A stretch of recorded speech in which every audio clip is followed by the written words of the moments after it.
¿Existe hoy la democracia o es más bien una farsa? La democracia como la conocemos hoy es un producto histórico del desarrollo de los Estados-nación, pero su origen moderno, hay que decirlo, no es anterior a los partidos políticos, ya que los partidos políticos surgieron anteriormente en la forma, al menos en la modernidad, de los partidos llamados de notables, o sea, un modelo descrito como oligárquico o aristocrático según la visión. Y cuando estos surgieron, o sea, los partidos de notables, hablar de democracia en ese entonces era sinónimo de hablar del modelo clásico de democracia. ¿Pero qué significa esto? Significa que la democracia era concebida a la manera clásica griega, es decir, de democracia directa. Si te gustan los análisis que hago en mis videos, no olvides dejar tu like, tu comentario, suscríbete justamente apretando donde dice la campanita, todas las notificaciones, y compartir el video con tus allegados, que es la mejor manera de hacer crecer todo esto.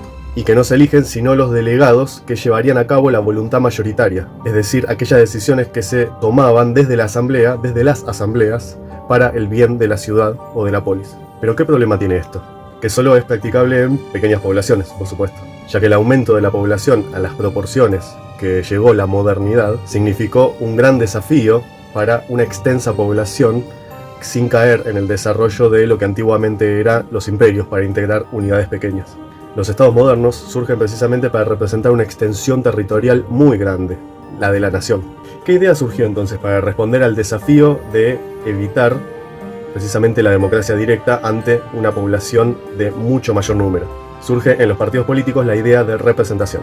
Los partidos de notables surgieron para justamente representar la voluntad de los pocos que en aquel entonces se consideraba únicos merecedores de la representación política, bajo criterios de propiedad privada quizás y proximidad a la autoridad del Estado, Estado que recientemente se consolidaba como lo conocemos hoy. En Inglaterra, por ejemplo, teníamos dos bandos, por un lado los Whigs, o sea los liberales, y los Tories, que es lo que hoy se conocen como los conservadores. Finalmente, luego de la Revolución Industrial, surgen los llamados partidos políticos de masas, que a diferencia de los partidos de notables, significaron la posibilidad de gobernar amplias mayorías, manteniendo justamente este criterio que se llama representación. En este punto, un autor surge, en este contexto de surgimiento de partidos de masas, anticipando cuál sería el final o el desarrollo de estos tipos de partidos. Estamos hablando de Robert Michels, el autor que se hizo conocido por la famosa tesis de la ley de hierro de la oligarquía, por la cual toda organización política, ergo un partido, va adquiriendo al final de su institucionalización prácticas que son oligárquicas, más allá de que se esté en un régimen de partido democrático. Y el autor explica que esto pasa precisamente por lo inevitable de la naturaleza misma de la representación como característica de la modernidad. La representación ha sido, para los regímenes de partidos notables primero y luego de democracia de masas, el medio para legitimar muchas veces los desmanejos de fondos públicos, la corrupción y el clientelismo. Ya que en este contexto surge justamente otro problema que no ha sido analizado muy ampliamente por los autores en la ciencia política, que es el problema de la soberanía del Parlamento, que es un problema porque ubicar la soberanía en el Parlamento se vuelve algo difuso a nivel de identificar las decisiones, la toma de decisiones. Y se hace difícil en este caso identificar quién se le exige que rinda cuentas, lo que se llama la accountability en ciencia política. Porque un parlamento no toma decisiones ejecutivas del día a día ni regulares, simplemente se dedica a votar y a sancionar leyes. Este aspecto difuso del parlamentarismo en cuanto a su responsabilidad es algo a lo que Hobbes prestó mucha atención. Es decir, por algo, no es este tipo de representación la que Hobbes preveía en su libro El Leviatán. ¿Y por qué lo vuelvo a traer a Hobbes? Porque precisamente en su lógica de defensa de la monarquía aplica el criterio clave para este razonamiento, que es el rol del soberano como representante visible del contrato social, al igual que lo mencionan diversos autores que también defienden la monarquía. La visibilidad soberana se diluye o se distorsiona cuando la soberanía se divide entre los miembros de un parlamento, además de que el legislador, al no tener visibilidad directa ni mandato ejecutivo, no toma decisiones de día a día que afecten el destino mayoritario, por lo cual tampoco tiene que rendir cuentas, lo cual hace también al aspecto oligárquico que tienen las organizaciones partidarias, como decía Michels, que no solo pasa a nivel interno de los partidos, sino también en los partidos como expresión parlamentaria. Con esto vemos que son en realidad los mandatarios, o sea, líderes del órgano ejecutivo, que en sus distintos niveles, quienes cuentan con visibilidad y representación real y directa, por lo tanto capaces de rendir cuentas ante su electorado o sus súbditos. El problema de la falta de visibilidad en los regímenes políticos, la falta de visibilidad de la autoridad, es algo que abordó Hannah Arendt cuando critica la excesiva burocracia que va adquiriendo el Estado moderno, lo cual, como decía ella, resulta en el peor tipo de autoritarismo, el autoritarismo anónimo, el autoritarismo de la rutina. También en la Revolución Francesa, abordado tema también por esta autora, se vio lo que es la farsa republicana, de que habla de división de poderes, aunque la división de poderes como tal surge en realidad de Montesquieu, que era el ala moderada de la revolución, mientras que los jacobinos, por otro lado, el ala más extremista, pensaba un modelo de Estado hipercentralizado, que es en la práctica el modelo real, que termina imponiéndose en los hechos en cualquier tipo de república. Por lo cual vamos a abordar ambos aspectos. Primero, el problema de la soberanía parlamentaria. De nuevo, ¿quién me representa en el Parlamento si esa representación es por naturaleza contradictoria, ya que hay intereses contrapuestos, o sea, partidos que se pelean entre sí? El Poder Ejecutivo, guste a quien le guste, logra una accountability clara, una rendición de cuentas clara, una rendición de cuentas directa entre quienes votan y el soberano que gobierna, puesto que quien toma decisiones que afectan directamente al conjunto es el soberano, es decir, la cabeza del órgano ejecutivo. Y seamos sinceros, ¿a quién miramos cuando las cosas no van bien o cuando las cosas van bien? ¿A quién felicitamos o a quién tendemos a criticar? Al presidente, o en este caso sería también el monarca. Ahora bien, yendo al otro interrogante, al del Estado hipercentralizado, con esto que veníamos mencionando no resolvemos el problema que hoy tienen las democracias, que es aquellas que son hipermayoritarias, como en el caso de Francia, el cual inclusive se vota por distrito uninominal y encima es un diseño de Estado unitario. ¿A qué me refiero? A que precisamente desde el surgimiento del paradigma de la Revolución Francesa se anularon en Francia los estados generales y los poderes regionales autónomos, que hacían en ese entonces a una monarquía confederal o más bien federativa, y donde se pasó a partir de la Revolución a un modelo de Estado unitario y republicano, de características hipermayoritarias. Acá vemos entonces varios problemas que surgen en el desarrollo de las ideas sobre regímenes políticos. Pero ¿qué podemos resaltar en común en todos estos procesos políticos? Que en la historia siempre es la realidad la que le gana a la teoría.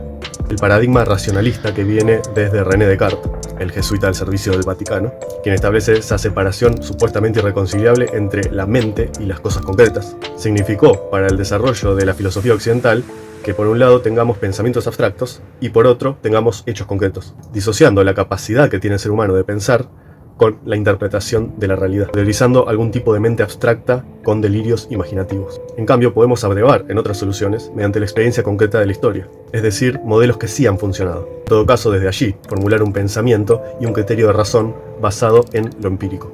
Precisamente podemos destacar de acá dos claves. La primera en los clásicos, por un lado, y la segunda en la modernidad desde los federalistas, a decir, Hamilton, Madison y Jay. Vamos primero con los clásicos.